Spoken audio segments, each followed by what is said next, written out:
இருள் மயமான பூமி அழகு வாய்ந்த ஒரு இடம் அதன் பக்கமாகவே பழிப்போட பிரகாசமான மலை ஒன்று உள்ளது. இதன் அழகாகவே சுவை உள்ளது, அருகாகவே அழகான ஒரு கொச்சு ஒன்று உள்ளது. அதாவது புத்திரன் கரைய புட்டு, அதாவது இந்த புத்திரன் சொல்லும் போது கரையான் தான் வாழ்ந்து ஏன்னா கரையானுக்கு தான் கரையா புட்டுன்னு சொல்றாங்க. ஆனால் கரையான்களை பிடித்து தின்பதற்கு சில நாடுகளும் அதில் வாழ்வார்கள். ஏன்னா இந்த காலத்துல பாருங்க, எந்த காலத்திலையும் தான் நடந்துட்டு இருக்கு. அதாவது மிருகங்கள் அதோட சின்ன மிருகத்தை சின்ன கருவாயன்னா சின்ன சின்ன மிருகங்களை பிடிச்சு தின்னு, மாலை பிடிச்சு தின்னு, ஆடை பிடிச்சு தின்னு, அந்த ஆடு மாடெல்லாம் பிடிச்சிட்டு வந்து அந்த சிங்கத்தை நாம என்ன செய்யணும், வேட்டையாடுறோம். அப்போ நாம நமக்கு மனிதனுக்கு வீடு கொடுப்பதற்கு எந்த ஒரு மிருகமும் வளர்க்கிறது. இந்த பாம்பு ஒரு விஷம் பொருந்தியாகும். இந்த பாம்பானது மூச்சு விடும்போது அந்த ஏரியாவில் இருக்கக்கூடிய அத்தனை பூச்சிகளோ அத்தனை இருந்து போகுமா, மூச்சு விடும்போது அப்படி ஒரு கொடிய விஷமாகிறது பாம்பு.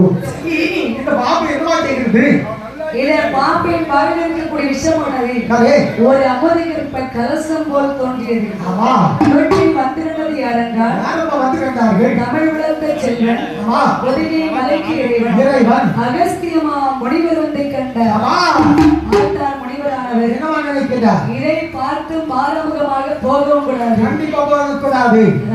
அதனால இந்த அமிர்தகற்ப கலசத்தை நாம் கண்டுகொண்டு போனா பார்க்காமல் போனோம்னா இந்த கலசத்தில் இருக்கக்கூடிய விஷயத்தில் மனிதர்களுக்கு ஆகாது, முனிவர்களுக்கு ஆகாது, தெய்வார்களுக்கும் ஆகாது. என்ற முனிவரானவர் தன்னுடைய மாந்திர சக்தி கொண்டு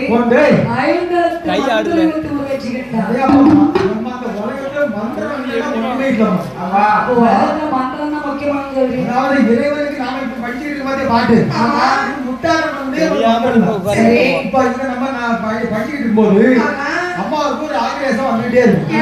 ஒரு மனிதனை பத்தி புகழ்ந்து பாடும்போது அந்த மனிதனுக்கு ஒரு நல்ல ஒரு சந்தோஷம் இருக்கு பத்தியா, அது மாதிரி மனிதர்களை வச்சுதான் உலகமே வாழ்ந்து கொண்டிருக்கிறது. புகழ்ந்து சொல்றது ஆமா நான் அந்த காட்டுல வந்து மந்திரவாதியா ஓடுவேன் அதான் மந்திரம் நினைச்சேன். அவன் கற்றுக்கொண்டு மந்திரம் என்ன தெரியுமா? ஆஹா. அது ஒண்ணு அம்மனுடைய மந்திரமா இருக்கும், சரி. இன்னொரு சிவனுடைய மந்திரமா இருக்கும், இன்னொரு விஷ்ணு பகவானுடைய மந்திரமா இருக்கும். ஆமா. மந்திரவாதியின் சிலரை கற்றுக்கொண்டது இந்த மாதிரி மந்திரங்கள் சரி. ஆனா துஷ்ட தேவதைகளை கற்றுக்கொள்வார்கள். கற்றுக்கொண்டு நல்லவர்களை வாழ விட மாட்டார். ஆனால் முனிவர் ஆனவர் ஐம்பது மந்திரத்தை உருவாக்கியிருந்தார். ஆமாம்மா. முனிவருடைய மாந்திர சக்திக்கு இணங்க இளம் சந்தனை போல் 7 பெண்கள் வந்து பிறந்தார். 7 அரைக்கு பெண்கள் பிறந்தார்கள். அம்மா 7 கிரிக்கியா? கிரிக்கி இல்லையா? ஒரு கிரிக்கினாலே இருந்தாலே உலகதான் முடியாதும்மா. அம்மா 7 கிரிக்கிக்கு வந்தாலே உலகத்தை எப்படி வாழ முடியும்? 7 அரைக்கு பெண்கள் வந்து பிறந்தார். 2 வந்து அரைக்கு ஒண்ணுதான் கிரிக்கி ஒண்ணுதான். யாரு சொல்லு? அவன் ஜகை கிரிக்கி ஓட்டாரிவா. சரி. இவ கூட ஒருவரை வாழ விட மாட்டா. அவன் கிரிக்கியோ அரைக்கு. இந்த பெண்களுடைய நாமலை என்னவென்று சொன்னார்? என்னம்மா?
சொல்லக்கூடிய 4 நாட்டிற்குள் சென்று ஆளுக்கு ஒரு ஆடவர்களை திருமணம் முடித்து கணவரும் தேவகியமும் இல்லற வாழ்க்கையை சேர்ந்து கொண்டார். 4 பெண்கள் மட்டும் ஆடவரை திருமணம் செய்து கொண்டு நாட்டுக்குள்ளே வாழ்ந்து வருகின்றார்கள். இனி 3 பெண்கள் இருக்கின்றார்கள். ஆலி, சூலி, செல்வி. இந்த 3 பெண்கள் என்ன நினைக்கிறார்கள்? காணகத்துல போய் மறைந்தார்கள். இந்த பெண்கள் 3 பேர்கள் மத்தறியானா? என்னமா? ஏய் அக்கா, என்ன தங்கச்சி? ஆடவர்கள் முகத்திலே முழிக்க கூடாதுன்னு நினைக்கிறேன். சரியாக சொன்னாடி. சரி. ஆடவர்கள் முகத்திலே முழிச்சோம்னா சரி நம்மள நிம்மதியா வாழ விட மாட்டாங்கடி. சரி அக்கா. சரி. அப்ப நீ எப்படி சொல்றத வர்றடி? எடே நம்ம நாட்டுக்குள்ள இருந்தா தான் ஆடவர்கள் முகத்திலே முழிக்கிறோம். கண்டிப்பா கண்டிப்பா. நம்ம காட்டுக்குள்ள போனா யாரையும் முழிக்க முடியாது. தேவையே இல்ல. 3 காணகம் போய் விடலாம் மாடி. சரியாக சொன்னாய் தங்கச்சி. என்னை சொல்லிவர்கள் காணகத்தில் போய் மறைந்தார்கள். காணகத்தில் மறைந்த மாதவர்கள் யோசித்தார். நம்ம யோசிக்கின்றார்கள். அக்கா என்ன தங்கச்சி? ஆடவில்லை எத்தனை நாள்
யோசித்தார்கள். என்னம்மா யோசிக்கிறார்கள்? ஏய் அக்கா, என்ன தங்கச்சி? நாம எவ்வளவு நாட்டில காணகத்தை அமர்ந்திருக்கிறது. அப்படி சொல்லுமா, அப்படி சொல்லுமா. எப்படி காணகத்தில் அமர்ந்து வந்தோமே ஆனால் அரே. நமக்கு பிற்காலம் நமது பேர் நினைக்க வேண்டாமா? கண்டிப்பாக நமது பெயர் தலைக்க வேண்டும்.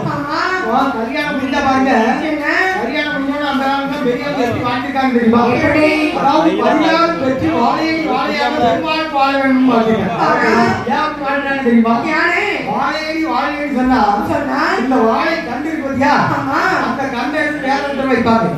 அந்த கண்டு மறுபடியும் அது கண்டு போடும் வைக்கிறோம், அதை எடுத்து வேற இடத்துல வைப்பாங்க. வைக்கும் போது இந்த கண்டுகள் வளர்ந்து வளர்ந்து தொலை வளர்ந்து பார்த்தீங்களா, அதனாலதான் வாழையடி வாழையாக வாழ வேண்டும் என்று அந்த காலத்துல வாங்கியிருக்காங்க. நம்ம 3 பேரும் நம்ம 3 பேர் கல்யாணம் முடிக்காம காட்டுல இருந்தோம்னா இந்த வாழ்க்கையில சுகம் இருக்கும். கல்யாணம் முடிக்காம இருந்தாலும் பிரச்சனை இல்லை. நம்ம ஆடவர்களை கண்களை விரிக்க வேண்டாம், ஆடவர்களே நமக்கு தேவையில்லை. பிற்காலம் நமது பெயர் சொல்வதற்கு நமக்கு பிள்ளை வேண்டாமாட்டாங்க. அதாவது நன்றிப்பாடு. காலத்தில் வாழ்ந்து வந்து கல்யாணம் முடிச்சு கொண்டு சொல்றீங்க. கல்யாணம் ஆகாமல் குழந்தை வச்சிருக்க கண்டிப்பா கண்டிப்பா கல்யாணம் ஆகாமல் குழந்தை வச்சிருக்க வேண்டும் என்று சொன்னார். நீ சொன்னானே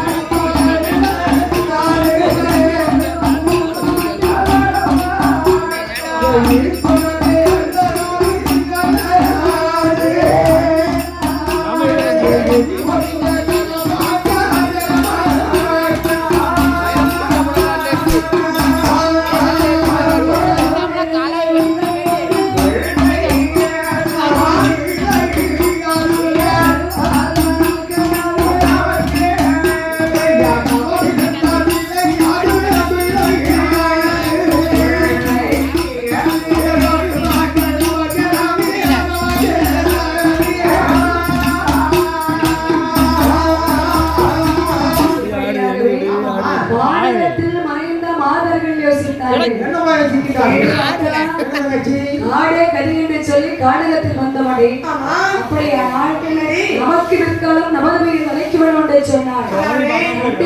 நமக்கு ஒரு குழந்தை வச்சு வேண்டும்படி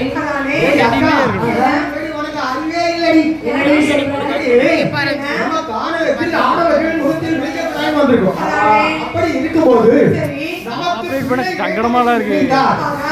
பெரிய பாவம் இல்லையா?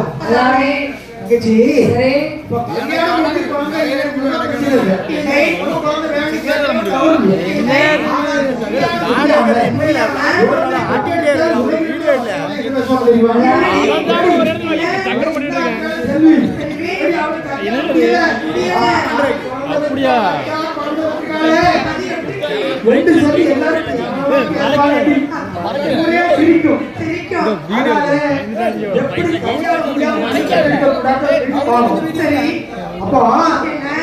கல்யாணம் முடியணும்.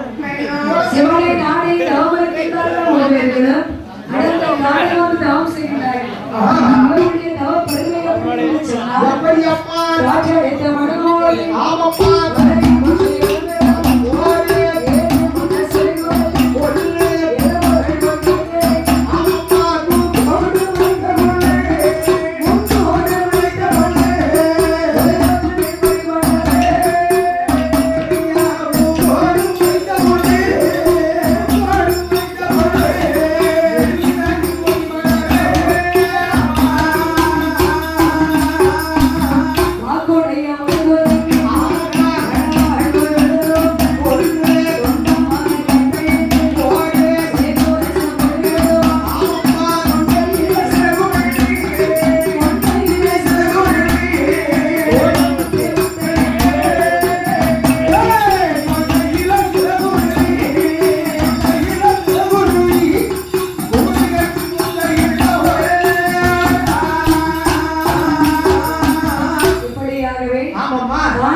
பெண்கள் அகோர தவம் செய்கின்ற போது அறிந்தாள் பார்வதா தேவியானவர் ஓடோடி மறுபடியத்தில் வந்து சொல்கின்றார்.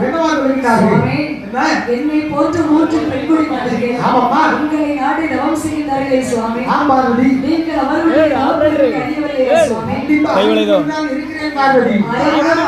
இருக்க வேண்டிய காரணம் என்ன சுவாமி? காரியங்கள் நாட்டில் இருக்க முடியாது. தூணில் இருக்கக்கூடியவன், துரும்பில் இருக்கக்கூடியவன், எறும்பில் இருக்கக்கூடியவன், கற்பில் இருக்கக்கூடியவன். அப்படிப்பட்ட எங்களுக்கு தெரியாமல் எப்படி பார்த்து இருக்க முடியும்? பார்வதி, இந்த பெண்கள் தவம் இருக்கிறார்கள். இதை கொண்டு ஆடவர்கள் அவர்கள் கேட்கக்கூடிய வார்த்தை பார்வதி, இவர்களுக்கு கணவன் வேண்டாம், கல்யாணம் வேண்டாம், ஆனால் புருஷன் வேண்டாமா, புத்திரம் மட்டும் வேண்டுமா? பார்வதி, இந்த உலகத்தில் கல்யாணம் முடிக்காத யாருக்காவது பார்வதி சுவாமி, இருந்த போதிலும் உங்களால் முடியாது எதுவுமே கிடையாது. கண்டிப்பா கிடையாது. நீங்கள் நினைத்தால் கட்டாயம் நிச்சயமாக நிறைவேற்றி ஆகணும். பார்வதி, இவர்களுக்கு குழந்தை வரம் நாம் கொடுத்தா இந்த உலகத்தில் ஏற்கு மாறாக அமைந்துவிடும். சுவாமி, கண்டிப்பாக வேலை செய்வதற்கு கூலி கொடுக்க வேண்டும். கண்டிப்பா கொடுக்கணும். இந்த பெண்கள் வேலை செய்திருக்கிறார்கள் சுவாமி. பார்வதி, அவர்களுக்கு கூலி நாம் தான் கொடுக்க வேண்டும் சுவாமி. பார்வதி, அதாவது இயற்கையை மாற்றவே கூடாது. ஏன்னா கிழக்கே உதிக்கக்கூடிய சூரியனை மேற்கே உதிக்க வேண்டும் என்று கேட்டால் உதிக்க வைக்க முடியுமா? பார்வதி, அது போலத்தான் இந்த பெண்களும் கேட்டுக் கொண்டிருக்கிறார்கள். இவர்களுக்கு கல்யாணம் வேண்டாம், கணவன் வேண்டாம், ஆனால் பிள்ளை வேணும்னு கேட்டா இவர்களுக்கு பிள்ளை வரும் நம்மால் கொடுக்க முடியாது. பார்வதி, முடியாது. பார்வனையே உயர்ந்தவனையே சக்தி மாமுனிவர் ஒருவர் வாழ்ந்து வருகின்றார். அவரை நினைத்து இவர்கள் தவம் இருந்தார். சந்ததி பாக்கியத்தை அவர்கள் கொடுத்து விடுவார்கள் இவர்களுக்கு. அப்படியானால் முனிவரை நாளை தவம் இருக்க வேண்டும் என்று சொல்கின்றீர்கள். கண்டிப்பாக அப்படி ஆகட்டும் என்று சொல்லி ஆமாம்மா, பார்வதா தேவியானவள் பெண்கள் முன்னிலை வந்து அசிரிய வார்த்தைகளை சொல்கின்றார். அப்போது பெண்கள் ஓவியர்களாக சேர்ந்து சக்திமுனை வருவதற்கு தவம் இருந்தார்.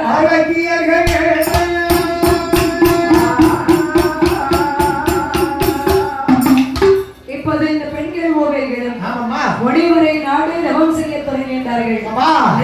சக்திமகா முனிவரானவர் பெண்கள் நம்மை நாடு தவம் செய்ய சொல்லி அனுப்பியிருக்கின்றார். என்ற அரைக்கு வந்த தவசாலை முனிவர் வருகின்றார். முனிவரானவர் பெண்கள் ஓவியம் சென்று வணங்குகிறார்கள்.